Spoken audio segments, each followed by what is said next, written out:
अस्सलामुअलैकुम वरहमतुल्लाहि वबरकातुहू। औज़ु बिल्लाहि मिनश शैतानिर रजीम। बिस्मिल्लाहिर रहमानिर रहीम। अल्हम्दुलिल्लाहि रब्बिल आलमीन। अस्सलातु वस्सलामु अला रसूलिहिल करीम। इंशाअल्लाह आज 14वीं पारे की शुरुआत हो रही है और आज का जो तरावी का दिन है वो 13वां है। इस पारे में सूरह हिज्र और सूरह नहल ये जो दो सूरतें हैं इसमें आती हैं और इंशाअल्लाह हम शुरू कर रहे हैं आज सूरह हिज्र से। इन्ना नहनु नज़्ज़लना ज़िक्र व इन्ना लहू लहाफ़िज़ून, कि हमने ही ये कुरान उतारी है और ये ज़िक्र ये कुरान उतारी है और हम ही इसकी ख़ुद हिफाजत करेंगे या हम ही इसके निगहबान हैं। और ये अपने आप में एक मौज़ज़ा है इस कुरान का कि इस कुरान में आज तक कोई चेंज नहीं, कोई तहरीफ़ नहीं हुई, कोई बदलाव नहीं आया। और अपने आप में वेस्टर्न थिंकर्स भी इस पे कहते आए हैं कि दुनिया में कोई ऐसी किताब नहीं आई जो 1200 साल और 1300 साल और आज 1440 हो गए, यानी जब की बातें हैं तब की बता रहा हूँ मैं, कि 1200 साल तक कि कोई किताब ऐसी आई हो जिसमें कोई बदलाव ना आया हो।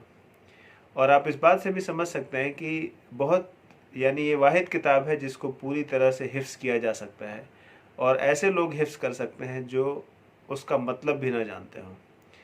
ये अपने आप में एक कमाल की बात है। साथ ही साथ हम ये भी समझें कि कोई भी लैंग्वेज, कोई भी भाषा होती है, कोई भी ज़ुबान होती है, वो वक्त के साथ बदलती है। अगर मेरे ख़्याल से 40-50 साल पहले जो हम लोग हिंदी या उर्दू बोलते थे और आज जो उर्दू बोलते हैं या हिंदी बोलते हैं उसमें काफ़ी तब्दीली आ गई है। बहुत से ऐसे अल्फाज जो आज हम यूज़ करते हैं, इस्तेमाल करते हैं, वो 40 साल पहले इस्तेमाल नहीं करते थे या 40 साल पहले कुछ अलग सेट ऑफ वर्ड्स थे।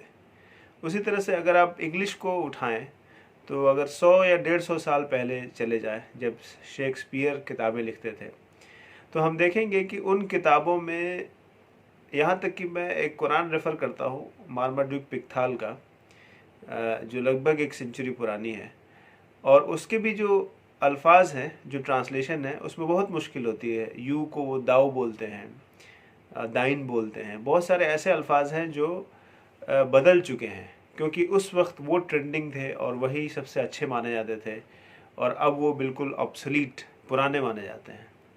इस तरह से अगर आप समझें विक्टोरियन इंग्लिश, 400 साल पुरानी इंग्लिश और उससे पहले 1000 साल पुरानी इंग्लिश, तो आप पाएंगे कि उसमें बहुत ज़्यादा बदलाव है और हो सकता है आज के लोग उसे ठीक से समझ भी ना पाएँ।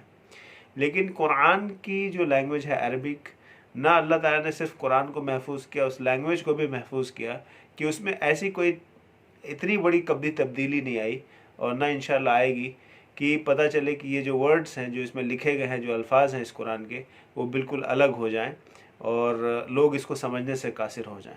जिस तरह से यहूदियों के उलमा ने अपनी किताब तौरेत और बाद में जो ईसाइयों के जो आलिम थे उन्होंने इंजील यानी बाइबल को चेंज कर लिया, ऐसा नहीं हुआ होगा और ऐसा नहीं हो सकता कि मुसलमानों में ऐसे आलिम ना आए हों जो इसको बदलना नहीं चाहते हों, लेकिन इसमें कुछ भी तब्दीली नहीं कर पाए।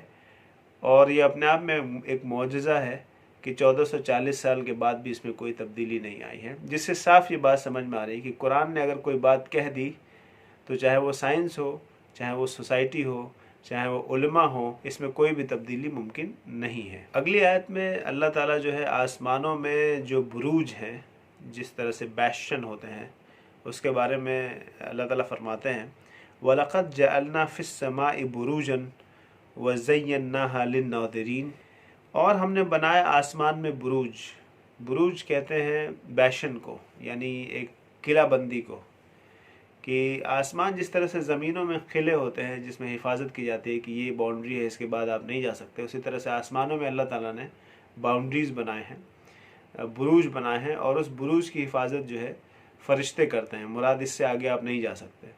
ये किस तरह से हदीसों में भी आता है, गेट्स होते हैं कि भाई पहले आसमान से दूसरे आसमान पर जाएंगे तो गेट्स हैं, तो उसी चीज़ का जिक्र है। उसी तरह की एक चीज़ का जिक्र है कि रौनक दी इसको देखने वालों की नज़र में, यानी जो सितारे होते हैं, आप रात में देखें, अगर अंधेरी रात है तो कितना एक बहुत ही स्पेक्टेकुलर नज़ारा होता है, देखने में बहुत ही अच्छा लगता है। उसी चीज़ को अल्लाह ताला कहते हैं वज़य्यन्ना, और हमने उसको जीनत दी। व हफ़िज़नाहा मिन कुल्लि शैतानिर रजीम, और महफूज रखा हमने उसको हर शैतान मरदूद से। यानी शैतान मरदूद से मुराद आप समझ सकते हैं हर शैतान मरदूद, यानी बहुत सारे शैतान हैं। और जैसे हम पहले भी जिक्र कर चुके हैं कि शैतान इब्लीस जिसका लीडर है, लेकिन उसके बहुत सारे जिन्नात और इंसानों में उसके फॉलोअर्स हैं। तो इसमें से जो जिन्नात होते हैं उनकी पहुंच है बुरूज से ऊपर पहुंचने की, या बुरूज तक पहुंचने की, आसमानों में जाने की। तो जब कोई शैतान वहाँ पे जाता है, हमने उसकी हिफाजत कर दी कि अगर कोई चोरी चुपके से वहाँ पहुँच जाए और कुछ सुन ले, यानी कुछ ऐसे इन्फॉर्मेशन जो गैब की हैं या आगे क्या होने वाला है उसके बारे में अगर वो कुछ सुन ले, तो उनके पीछे पड़ता है एक अंगारा चमकता हुआ, जिसे अक्सर हम शूटिंग स्टार कहते हैं। और उसको साइंटिफिकली हम ऐसे समझते हैं कि जब कोई पत्थर हवा में से गिरता है और जैसे ही वो ज़मीन के एटमॉस्फेयर में आता है तो वो फ्रिक्शन की वजह से जल जाता है। ठीक है, तो कोई ये कह सकता है कि ये तो फ्रिक्शन की वजह से जल जाता है, कोई घूमता फिरता मेटेओर है, कहीं वो ज़मीन के एटमॉस्फेयर में आता है तो जल जाता है। लेकिन वो घूमता फिरता, यहाँ कुरान बता रहा है कि वो अपने आप नहीं आता, उसको कोई फरिश्ता उसको दे मारता है किसी ऐसे जिन पे, किसी ऐसे शैतान पे जो कोई इन्फॉर्मेशन उचक लेना चाहता है। आप समझे कि किस तरह से इन्फॉर्मेशन उचकते हैं, ये तो हमें नहीं पता, लेकिन ये इन्फॉर्मेशन उचकते हैं, इसकी कई सारी दलील है। अब जैसे मूसा अलैहिस्सलाम के पैदा होने की ख़बर फ़िरऔन को पहले ही पता चल जाना, और ये उसको एक तरह से नजूमी जो ये बता देते हैं कि इस कौम में एक लड़का होगा जो तुम्हें मार देगा या फ़िरऔन को ख़त्म कर देगा, और इसी वजह से वो उनके जो भी लड़के होते हैं बनी इसराइल के, उनको वो मार देते हैं। नजूमियों को ये ख़बर जो मिलती है ये कहाँ से मिलती है, इसकी जो है बहुत ज़्यादा इस बात को समझा जाता है कि ये कोई जिसे पता है वही बता सकता है। जाहिर बात है रसूल या अल्लाह तो कोई बताता नहीं उन्हें, यही वो लोग हैं जो शैतानों में से हैं, जो ख़बर पता कर लेते हैं और फिर ये इंसानों के साथ मिल के ये काम करते हैं। जैसे हम पहले भी डिस्कस कर चुके हैं कि किस तरह से शैतान जिन्नों में से और इंसानों में से एक दूसरे को इंस्पायर कर। वल अर्द मददनाहा वल्खीना फीहा रवासिय वअंबतना फीहा मिन कुल्लि शैइन मौजून, और ज़मीन को हमने फैलाया और रख दिए इस पर बोझ यानी खूंटे गाड़ना, जिसे अक्सर कहते हैं। पहाड़ों को अल्लाह ताला ने इस तरह से गाड़ दिया कि वो इसको संभाले हुआ है ज़मीन को। अगर ये खूंटे नहीं होते तो जियोलॉजिस्ट जानते हैं इस बात को कि अगर ये खूंटे ना हो तो जो अर्थ का कोर है वो लिक्विड है, और जो ऊपर जो है इसके यानी इस कोर के ऊपर जो है वो सॉलिड है। और अगर ऐसा ना हो कि ये इसमें मेखे गाड़े गए हों तो ये जो है अपनी जगह से, यानी जाहिर सी बात है लिक्विड के ऊपर अगर सॉलिड है तो वो फिसल जाएगा ऐसे। तो क्यों नहीं फिसल रहा है? क्योंकि इसमें मेखे गाड़े हुए हैं। तो उसी चीज़ को अल्लाह ताला कह रहे हैं वअल्क़ैना फ़ीहा रवासिय वअंबतना फ़ीहा मिन कुल्लि शैइन मौज़ून, और उगाई उसमें हर चीज़ अंदाजे। इस पे बहुत सारी स्टडीज़ की गई हैं कि किस तरह से ज़मीन और आसमान जो है और पूरी दुनिया, पूरी जो सिस्टम है अल्लाह ताला ने जो बनाया है वो बहुत ही डेलिकेट सिस्टम बनाया है। यानी एक एग्जांपल से आप इसे समझ सकते हैं कि ज़मीन की एक ग्रेविटी है जिसकी वजह से वो चीज़ों को खींचती है, और ये एक स्पीड से मूव भी कर रही है, जिसकी वजह से इसके ऊपर एक सेंट्रीफ्यूगल फोर्स है जिससे चीज़ें बाहर की तरफ निकल जाए। तो ये जो एटमॉस्फेयर है इसका सेंट्रीफ्यूगल फोर्स और अर्थ की ग्रेविटी दोनों एक दूसरे को बैलेंस किए हुए हैं, बहुत ही डेलिकेट बैलेंस।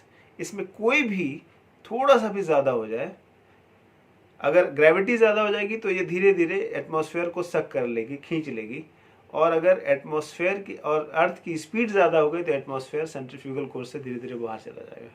ये बहुत ही डेलिकेट बैलेंस है, और ये मैं सिर्फ एक एग्जांपल ले रहा हूँ।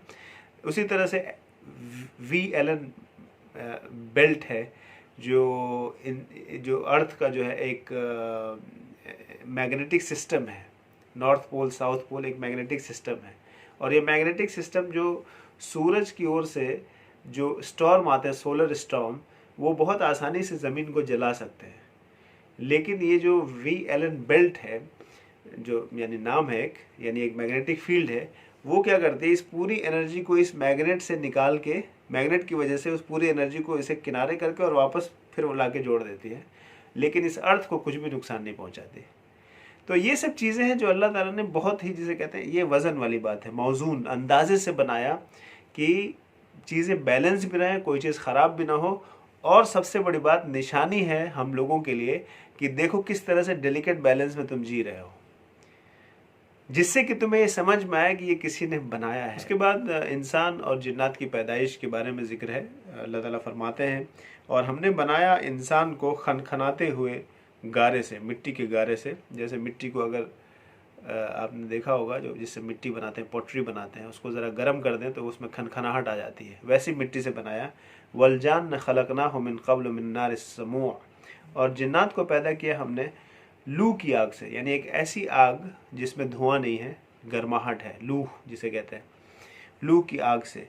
और जब कहा तेरे रब ने फरिश्तों से, मैं बनाऊंगा एक बशर खनखनाते हुए सने मिट्टी के गारे से, फिर जब ठीक कर दूंगा उसको और उसमें डाल दूंगा अपनी जान, तो गिर पड़ो उसके आगे सजदा करते हुए।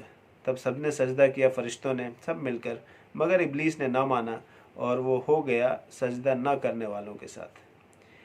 फरमाया काला या इब्लीस मा लका अल्ला तकून मअ साजिदीन, फरमाया ए इब्लीस क्या हुआ तुझे कि तूने सजदा नहीं किया। काला लम अकुन असजुद लिबशरिन खलक़तहु मिन सलसालिन मिन हम्माइन मसनून, बोला मैं नहीं सजदा करूँगा एक बशर की, एक इंसान की जिसको तूने बनाया खनखनाते हुए गारे से। फरमाया फ़ख़रुज मिन्हा फ़इन्नका रजीम, फरमाया तो निकल यहाँ से, तुझ पर अल्लाह की मार है, लानत है।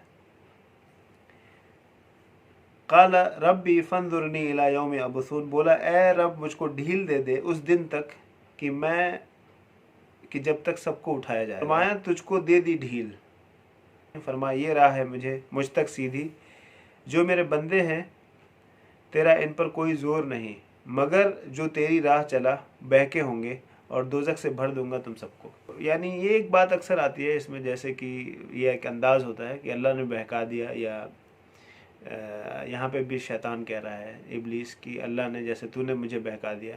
तो यहाँ पे हम समझें कि ये एक अंदाज़ है कहने का। अल्लाह ताला इसमें एक जगह ये भी फरमाते हैं कि अल्लाह ताला किसी के ऊपर जुल्म नहीं करते, मगर ये कि लोग ख़ुद अपने ऊपर जुल्म करते हैं। तो अल्लाह ताला ने किसी को बहका दिया का मतलब ये नहीं हुआ कि वो सीधे रास्ते पे चलना चाहता था और अल्लाह ने उसे बहका दिया। उसका सिर्फ मतलब ये है कि उसने जो रविश इख्तियार की वो गलत रास्ते की तरफ इख्तियार की, और जाहिर सी बात है उसमें भी अल्लाह की मर्ज़ी है, बगैर अल्लाह की मर्ज़ी से तो कुछ भी नहीं हो सकता। तो उसको एक अंदाज़ है कहने का कि अल्लाह जिसे चाहता है बहका देता है, जिसे चाहता है रास्ता देता है, लेकिन ऐसा नहीं है कि उसमें इंसान के पास कोई फ्री विल नहीं है। उसके पास फ्री विल है, जैसे मैं यहाँ बैठा हूँ, चाहूँ तो अच्छा काम करूँ, चाहूँ तो बुरा काम करूँ। उसी तरह आप देख रहे हैं जो आपके पास भी फ्री विल है। ऐसा नहीं कोई फोर्स आपके ऊपर फोर्स करे कि नहीं आप ये देखिए बैठ के यहाँ पे, या कुरान पढ़िए, या रोज़ा रखिए, कोई ऐसा फोर्स नहीं है। ये आप अपनी मर्ज़ी से कर रहे हैं या नहीं कर रहे हैं। उसी तरह बुराई जब आप करना चाहेंगे तो उस पर भी कोई फोर्स नहीं कि कोई फोर्स मूव करे कि नहीं बुराई करो, आप चाहें तो करें चाहें तो नहीं करें। ये एक फ्री विल है जो इंसान के पास हमेशा रहती है। हाँ, लेकिन अगर एक आदमी उस फ्री विल को यूज़ करते हुए बुराई की तरफ बार बार लगता रहे, शैतान की पैरवी करता रहे, शैतान बहकाता हो और उसे लब्बैक कहता रहे और आगे बढ़ता रहे, तो वो नेचुरली बहक जाएगा। लेकिन वो भी बगैर अल्लाह की मर्ज़ी से तो नहीं हुआ, तो सही अंदाज में कहा जा सकता है कि अल्लाह ने उसे बहका दिया, ठीक है। मगर अल्लाह अगर चाहे तो उसको फिर भी सीधे रास्ते पे ला सकता है। ये वो बात है जो हमें समझने की है, कहीं हम कंफ्यूज ना हो जाए कि अगर अल्लाह ही हमें बहका रहा है तो हम कैसे सीधे रास्ते पे आएंगे। उसके बाद ज़िक्र अगेन फिर से इब्राहीम अलैहिस्सलाम के बाद जो फ़रिश्ते आते हैं उनका है कि फ़रिश्ते इब्राहीम अलैहिस्सलाम के पास आते हैं, वो डर जाते हैं। फ़रिश्ते कहते हैं डरो नहीं मुझसे। फिर वो खुशखबरी देते हैं इसहाक़ अलैहिस्सलाम की, और फिर जब इब्राहीम अलैहिस्सलाम उनसे आने के बारे में पूछते हैं, फिर वो कहते हैं कि हम कौम लूत के पास आए हैं। और कौम लूत जो है, जो लतावत यानी सोडोमी इस तरह की चीज़ों में इन्वॉल्व था, औरतों को छोड़ के मर्दों से अपनी ख्वाहिशें पूरी करते थे, तो वो ये कहते हैं फ़रिश्ते कि हम उन पे अज़ाब देने आए हैं। और फिर जब वो वहाँ पे जाते हैं तो वो एक इंसानों यंग लोग की शक्ल में जाते हैं, जवान बन के जाते हैं, और जिसकी वजह से वहाँ के लोग जो है उनको ये पता चलता है कि यहाँ कुछ जवान आए हैं, तो वो उनके पीछे पीछे दौड़े हुए आते हैं, जाहिर सी बात है अपनी नफसानी ख्वाहिशात के लिए। और जो लूत अलैहिस्सलाम हैं वो कहते हैं कि तुम मुझे शर्मिंदा मत करो मेरे मेहमानों के सामने, और बेटियां हैं हमारी, यानी कौम की बेटियां हैं, वो तुम्हारे लिए हैं। तो कहते हैं हमें मालूम है, हमें इससे कोई मतलब नहीं है। जो है फरिश्ते जो हैं उनको मारते हैं ऐसे कि वो अंधे हो जाते हैं या उनसे दिखाई नहीं देता। और फिर अगले दिन सुबह होते होते इनको लूत अलैहिस्सलाम को और उनके साथ जो मोमिनीन हैं उनसे कहा जाता है कि आप लोग सुबह होते वक्त निकल जाएं, सुबह होने से पहले निकल जाएं और पीछे मुड़ के नहीं देखें। और इसमें इनकी जो बीवी होती हैं, एक बीवी जो पीछे रह जाती हैं, यानी वो उनके साथ नहीं जाती। और फिर उसके बाद अज़ाब आता है और उसमें जो है वो पूरी ज़मीन को उठा के वापस पलट दिया जाता है और पत्थरों की बारिश होती है। और फिर उसके बाद डिस्कशन आता है कौम समूद का, जिसको हिजर भी कहते हैं, और ये जो सूरह है ये सूरह हिजर के नाम से ही है। तो ये समूद वो लोग थे, कौम का नाम समूद है, और जिस जगह पे वो आए थे वो इस जगह का नाम हिजर है। और थे वो तराशते पहाड़ों में घर इत्मीनान के साथ, दे हैव द कैपेबिलिटी, उनके पास ये ख़ास बात थी कि वो पहाड़ों में बड़े आराम से अपना घर बना लेते थे। और जॉर्डन में ये जगह है, आज भी हम और आप जाके देख सकते हैं कि किस तरह से उन्होंने घर बनाए हुए हैं पत्थरों को काट काट के। उसके बाद सूरह नहल शुरू होता है, और सूरह नहल में जो एक आयतें जो शुरू होती हैं, जिसमें मैं एक आयत आपके लिए ले रहा हूँ, खलक़ल इंसान मिन नुत्फ़ा फ़इज़ा हुवा खसीमुम मुबीन, और बनाया आदमी को हमने एक बूंद से, फिर वो हो गया झगड़ने वाला और बोलने वाला। यानी आप किसी बच्चे को देखिए तो आपको समझ में आएगा कि कितना मजबूर है बेचारा। एक दिन की 24 घंटे के लिए भी छोड़ दे तो सर्वाइव नहीं कर पाएगा, और उसको एक केयर चाहिए 2-2.5 साल कम से कम। और यही बच्चा बड़ा होके इनमें से कुछ ऐसे हो जाते हैं जो कहते हैं कि मैं बहुत इंडिपेंडेंट हूँ, बहुत स्ट्रांग हूँ, मुझे किसी की ज़रूरत नहीं है। जैसे लगता है कि कभी वो कमज़ोर थे ही नहीं। इसमें निशानियां हैं उन लोगों के लिए जो लोग गौर व फिक्र करते हैं। और उसके बाद अल्लाह ताला निशानियों के बारे में ज़िक्र करते हैं। इस सूरह नहल में बहुत सारी आयतें हैं जो इंसान को सोचने और गौर व फिक्र की तरफ बुलाती हैं, और इसमें अल्लाह जो है अपनी निशानियां बयान करता है, और ये इस पे बयान करता है कि हमने क्या क्या इंसान को दिया है और उसमें निशानियां हैं। तो उसका हम इंशाल्लाह ज़िक्र करेंगे। और चौपाए बना दिए तुम्हारे वास्ते उसमें, और कितने फ़ायदे हैं और बात को तुम खाते हो। और उठा ले चलते हैं बोझ तुम्हारे उन शहरों तक कि तुम ना पहुँचते वहाँ मगर जान मार कर, यानी ट्रांसपोर्टेशन के लिए तुम यूज़ करते हो। अगर वो नहीं होते तो फिर तुम्हारी हालत क्या होती एक शहर से दूसरे शहर सामान ले जाने में। बेशक तुम्हारा रब बड़ा शफ़क़त करने वाला मेहरबान है। और घोड़े पैदा किए और खच्चर और गधे कि उन पर सवार हो जीनत के लिए, पैदा करता है जो तुम नहीं जानते। और इसके अलावा भी बहुत सी चीज़ें अल्लाह ताला पैदा करता है जो तुम नहीं जानते, जैसे बैक्टीरिया। वही है जिसने उतारा आसमान तुम्हारे लिए पानी और पीते हो उससे, और दरख्त होते हैं जिसमें तुम अपने मवेशियों को चराते हो। उगाता है तुम्हारे वास्ते उससे खेती और जैतून और खजूर और अंगूर और हर किस्म के फल। इसमें अलबत्ता निशानियां हैं उन लोगों के लिए जो गौर व फिक्र करते हैं। और इसी तरह की बहुत सारी बातें इसमें आएंगी जहाँ पे गौर व फिक्र करने के लिए कहा जाएगा। जैसे फरमाया, और तुम्हारा काम में लगा दिया रात और दिन को, और सूरज और चांद को, सितारे काम में लगे हुए उसके हुक्म से। इसमें निशानियां हैं उन लोगों के लिए जो लोग समझ रखते हैं। इन्न फी ज़ालिका लआयातिन लिक़ौमिन याक़िलून, इससे पहले आया है इन्न फी ज़ालिका लआयातिन लिक़ौमिन यतफ़क्करून, जो फिक्र करते हैं, याक़िलून जो अक़ल रखते हैं। और जो चीज़ें फैला दी तुम्हारे वास्ते ज़मीन में रंग बिरंग की, फूल पत्ते, है ना, ग्रीनरी रंग बिरंग की, इसमें निशानियां हैं उन लोगों के लिए जो सोचते हैं। इन्न फी ज़ालिका लआयातिन लिक़ौमिन यज़क्करून, जो जिक्र करते हैं, सोचते हैं, पॉन्डर करते हैं। और वही है जिसने काम में लगा दिया दरिया को कि खाओ उसमें से गोश्त ताज़ा, यानी मछली, और निकालो उसमें से गहना जो पहनते हो। और देखता है तो कश्तियों में चलती हैं पानी को फाड़ के, यानी पानी अगर नहीं हो तो कश्तियाँ इतना वेट चल ना पाए। और इस वास्ते की तलाश कर उसमें फजल अल्लाह का, और ताकि तू शुक्र अदा करे। व इन तअद्दू निअमतल्लाहि ला तहसूहा, और अगर तुम शुमार करो अल्लाह की नेमतों को तो तुम गिन नहीं पाओगे। You won't be able to count them, इतनी ज़्यादा है। इन्नल्लाह लगफूरुर रहीम, बेशक अल्लाह बख्शने वाला और मेहरबान है। तो ये आप देखें कि ये अल्लाह की निशानियाँ हैं। और जब हम अल्लाह के ऊपर ईमान लाते हैं तो हमारे लिए बहुत ज़रूरी है कि हम अक़ल से ईमान लाएं। हम पहले भी जिक्र कर चुके हैं, अक़ल से ईमान लाएं, ना कि नकल से ईमान लाएं। अक़ल से ईमान का मतलब यही हुआ कि साइंस को देखकर, निशानियों को देखकर ये समझे कि किसी ने बनाया है। कौन क्लेम कर रहा है? कोई भी नहीं। एक कौन कह रहा है मेरा है? अल्लाह सुब्हानहू तआला सिर्फ। और वही इस लायक दिख भी रहा है कि वही ऐसा कर सकता है। बाकी अगर कोई क्लेम कर भी रहा है तो वो खुद ही अपने नाक पे बैठी हुई मक्खी को नहीं हटा पा रहा है, तो उससे हम क्या उम्मीद करेंगे कि ये क्या कर रहा है। तो ये जो निशानियां हैं ये इसलिए हैं ताकि आदमी गौर व फिक्र करे, सोचे। और बार बार अल्लाह ताला इसको कहते हैं, इन्न फी खल्क़िस समावाति वल अर्दि वख्तिलाफ़िल लैलि वन नहार लआयातिल लिउलिल अलबाब।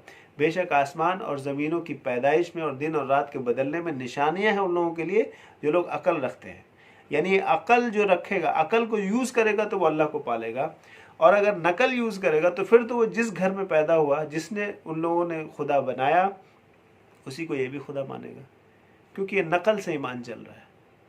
तो नकल से ईमान, ये नकली ईमान नहीं चलेगा कि आदमी नकल से सोच रहा है मुसलमान के घर में पैदा होगा तो मुसलमान बन गया, क्रिश्चियन के घर में पैदा होगा तो क्रिश्चियन बन गया। और आपसे पहले भी हमने नबियों को भेजा, मर्दों को भेजा। मर्दों से मुराद जो नबी थे वो मर्द ही होते थे। तो पूछो उससे जिसे मालूम है, फस्अलु अहला ज़िक्र इन कुंतुम ला तअलमून। अब यहाँ पे एक सवाल करते हैं अल्लाह ताला इंसानियत से, हमसे भी। अफ़ अमिनल्लाहि मकरुस्सय्यात अन यख्सिफल्लाहु बिहिमुल अर्द औ यातियहुमुल अज़ाब मिन हैथु ला यशऊरून। सो क्या निडर हो गए हैं वो लोग जो बुरे फरेब करते हैं, अल्लाह धंसा दे उन्हें ज़मीन में, या अजाब ले आए वहाँ से जहाँ से उन्हें खबर न हो, या पकड़े उनको चलते फिरते सो वो नहीं है आजिज़ करने वाले अल्लाह को, या पकड़े उनको डराने के बाद सो तुम्हारा रब बड़ा नरम है और मेहरबान है। क्या नहीं देखते जो कि अल्लाह ने पैदा किया कोई चीज़, ढलते हैं साए उनके दाहिनी तरफ से और बाईं तरफ से, सजदा करते हुए अल्लाह को आजिज़ी के साथ। वलिल्लाहि यस्जुदु मा फिस समावाति व मा फिल अर्द मिन दाब्बतिन वल मलाइकतु व हुम ला यस्तकबिरून। और अल्लाह को सजदा करते हैं जो कुछ भी आसमान में है और जो ज़मीन में है, और जो जानदार हैं और जो फरिश्ते हैं, और वो तकब्बुर नहीं करते। अल्लाह ताला फरमाते हैं, वइज़ा बुश्शिरा अहदुहुम बिल उन्सा ज़ल्ल वजहुहु मुसव्वदन व हुवा कज़ीम। और जब खुशखबरी मिले उनमें से किसी को बेटी होने की, पैदा होने की, तो सारे दिन रहे मुंह उसका स्याह काला और जी में घुटता रहे। ये जाहिर बात है, ये एक्सप्रेशन उस वक्त के लिए है जब दौरे जाहिलियत चल रही थी मक्के में, और अगर किसी के घर में कोई बेटी पैदा हो जाती थी तो समझता था कि बहुत बड़े अफसोस की बात है। यानी औरतों की जो इज़्ज़त थी सोसाइटी में वो इतनी ज़्यादा ख़राब थी कि अगर किसी के घर वो पैदा हो जाए तो भाई को परेशानी हो जाए और बाप को परेशानी हो जाए कि ये तो अब मैं कैसे कोई मेरा दामाद बनेगा, मैं कैसे किसी का साला बनूंगा। ये सोचकर जो लोग परेशान हो जाते थे, इस कदर कि उनके चेहरे स्याह हो जाते थे और दिल जो है वो घुटते रहते थे आपस में। और यही वजह बनी कि वहाँ पे एक आम कल्चर हो गया कि वो औरतों को, बच्चियों को ज़िंदा दफन कर देते थे। लेकिन हम ज़्यादा खुश ना हों, हम उनसे 2 कदम आगे हैं। वो तो पैदाइश के बाद ऐसा करते थे, हम जो है पेट में ही उनके साथ ऐसा कर देते हैं कि उन्हें मार देते हैं। ये जो फीटिसाइड है, पेट के अंदर ही बच्चियों को मार देना, जैसे ही पता चल जाए कि ये बच्ची है, उसको दवा देकर या ऑपरेशन से। जाहिर सी बात है, जब ये पता चल जाए बच्ची है तो इसका मतलब उसके अंदर रूह है, वो एक जान है।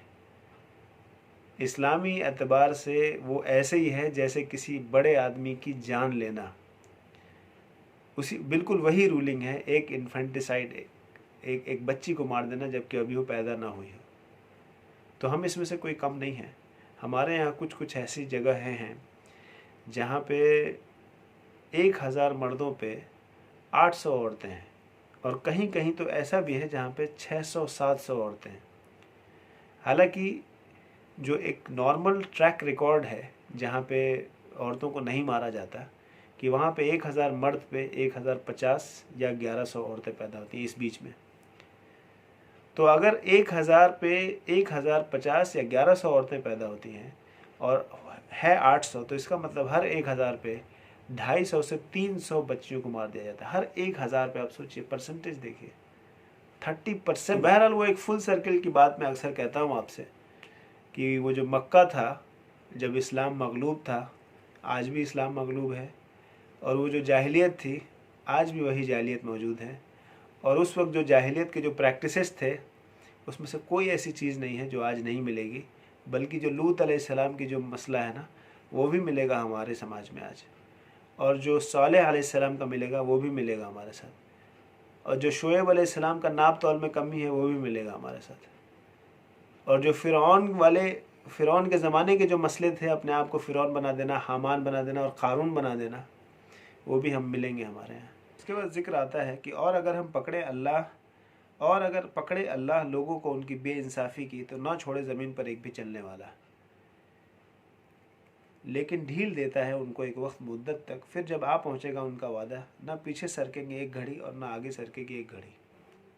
और अल्लाह ने तुमको निकाला तुम्हारी माँ की पेट से, ना जानते थे तुम किसी चीज़ को, और दिए तुमको कान और आँखें और दिल ताकि तुम शुक्र करो। क्या नहीं देखते उड़ते जानवर को, हुक्म से बंधे हुए हैं आसमान की हवाएं, कोई नहीं थाम रखा मगर उसको अल्लाह ने। इसमें निशानियां हैं उन लोगों के लिए, इन फी ज़ालिका लआयातिन लिक़ौमिन युमिनून, इसमें निशानियां हैं उन लोगों के लिए जो लोग ईमान लाते हैं।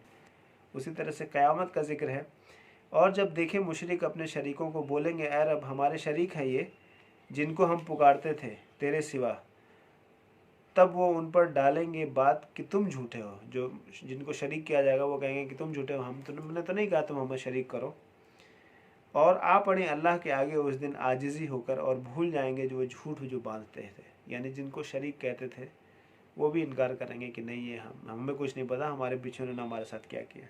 इन्नल्लाह यअमुरु बिल अदलि वल इहसान व ईताइ ज़िल कुर्बा व यनहा अनिल फ़हशाइ वल मुनकर वल बग़य यईदुकुम लअल्लकुम तज़क्करून। अल्लाह हुक्म करता है इंसाफ करने की और भलाई करने की, व ईताइ ज़िल कुर्बा और क़राबतदारों को देने का, व यनहा अनिल फ़हशाइ और मना करता है बेहयाई से, वल मुनकर और नामाकूल काम से, वल बग़य और शरकशी से, यईदुकुम लअल्लकुम तज़क्करून तुमको समझाता है ताकि तुम याद रखो। वलौ शाअ अल्लाहु लजअलकुम उम्मतन, और अगर अल्लाह चाहता तो तुम सबको एक ही फ़िरका बना देता, एक ही उम्मत बना देता, लेकिन राह भुलाता है जिसको चाहे और समझाता है जिसको चाहे, और तुमसे पूछ होगी जो भी तुम काम किया करते थे। उसके बाद एक प्रूफ ऑफ कुरान जो हम अक्सर डिस्कस करते आ रहे हैं कि किस तरह से अल्लाह कहता है कि ये अल्लाह का कलाम है, उसी में एक ये बात आई कि वलक़द नअलमु अन्नहुम यक़ूलून इन्नमा युअल्लिमुहु बशरुन, और हमको खूब मालूम है कि वो कहते हैं कि इसको सिखलाता है एक आदमी।